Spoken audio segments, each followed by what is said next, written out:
আগুনে ভস্মীভূত হল তুলার গোডাউন।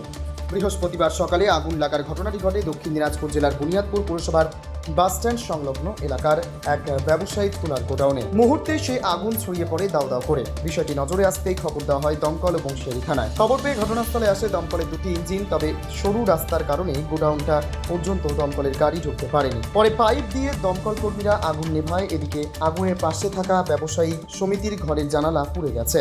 কি করে তুলার গোডাউনে আগুন লাগলো তা এখনো পরিষ্কার নয়। পুরো ঘটনা খতিয়ে দেখছে বুনিয়াদপুর দমকল কেন্দ্রের কর্মী ও বংশিয়ারি থানার পুলিশ। প্রায় 3 ঘন্টার প্রচেষ্টায় আগুন নিয়ন্ত্রণে আসে। গোডাউন মালিক সুকৃত মণ্ডল জানান, কি করে আগুন লাগলো তা এখনো বোঝা যাচ্ছে না। গোডাউনে থাকা সব তুলো ও অন্যান্য সামগ্রী পুড়ে গেছে। এখানে গদি এবং জাজিম সহ বালিশ তৈরি করা হয়, তবে কত টাকার ক্ষয়ক্ষতি হয়েছে তা এখনই বলা সম্ভব নয় বলে গোডাউন মালিক জানিয়েছে। এ বিষয়ে তিনি আরও কি জানাচ্ছেন শোনাবো। আগুন লাগার ঘটনা তো সম্পূর্ণ বোঝা যাচ্ছে না। মিস্ত্রি কাজ করছিল তো গদির কাজ কমপ্লিট করে যখন নিচে নামে তখন নিচের ঘর থেকে ধোঁয়া বেরোচ্ছে। ওই দেখেই অনুমান করা হয়, তারপরে দেখা যায় আগুন। তো সেখানে তুলা কত পরিমাণ ছিল? 20-25 হাজার টাকার মতো তুলো ছিল। পাশাপাশি স্থানীয় বাসিন্দা ভিক্টর চৌধুরী এবং ইন্দ্রজিৎ রায় কি বলেছেন শুনুন।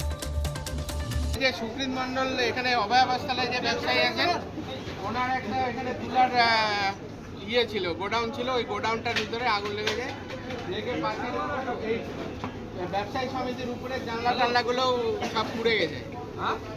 আর এখানে ফায়ার ব্রিগেড ঢুকতে পারছে না। এই সামনে যে বিল্ডিং, তাদের যে কার্নিশ, সেই কার্নিশগুলো আপনার কেউ ভাঙে না, কোনো প্রশাসনের কোনো দেখার নেই।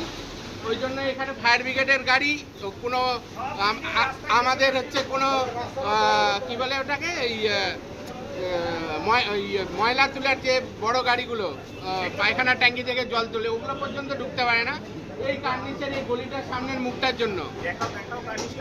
এই জন্য এখানে ফায়ার ব্রিগেড ঢুকতে পারছে না। সেই জন্য গোটা দোকানটা পুরো ছারখার হয়ে গেল। আর জল আনতে দেরি হলো, পুকুর থেকে তুলে জল নিয়ে আসতে হলো পিছন পাড়া থেকে। তো তোমরা কি চাইছো?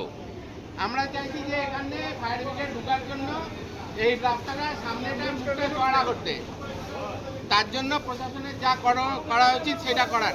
ছিলাম তখন দেখছি এইখানে আগুন লেগেছিল। আগুন থাকতে থাকতে এত জোরে ধরলো, নিভানোর কোনো জায়গা ছিল না। তখন ফায়ার ব্রিগেডকে ডাকা হলো, তারপরে ফায়ার ব্রিগেড এসে নিভাচ্ছে। এখনো কি নিভাচ্ছে? এখনো নিভাচ্ছে, এখন নিয়ন্ত্রণে আছে আগুন। তো এটা গোডাউনটা কার? এটা গোডাউনটা অভয় আবাসতলা সুকৃত মণ্ডল। তো এখানে কি রাখা ছিল? এইখানে তুলার গোডাউন ছিল। তাহলে কি বলবেন, এই যে এখানে যে তুলা রাখা ছিল এবং আজকে আগুন লাগলো, বিশাল একটা ক্ষয়ক্ষতি হতে পারত, কি বলবেন? এটা সরানো উচিত, না হলে তো মানুষের অসুবিধা, সচেতনতার অভাব। সরু রাস্তার কারণে স্থানীয় বাসিন্দারা প্রশাসনের বিরুদ্ধে ক্ষোভ উগড়ে দিয়েছেন। বেশিরভাগ দোকানদাররা তাদের কার্নিশগুলো না ভাঙার কারণে বাজারে যাওয়ার রাস্তা আরও বেশি সরু হয়ে গিয়েছে। তারা খুব দ্রুত মহকুমা শাসককে লিখিতভাবে অভিযোগ করবেন বলেও জানিয়েছেন। বুনিয়াদপুর থেকে শান্তনু মিশ্রের রিপোর্ট, টাইমস 14 বাংলা।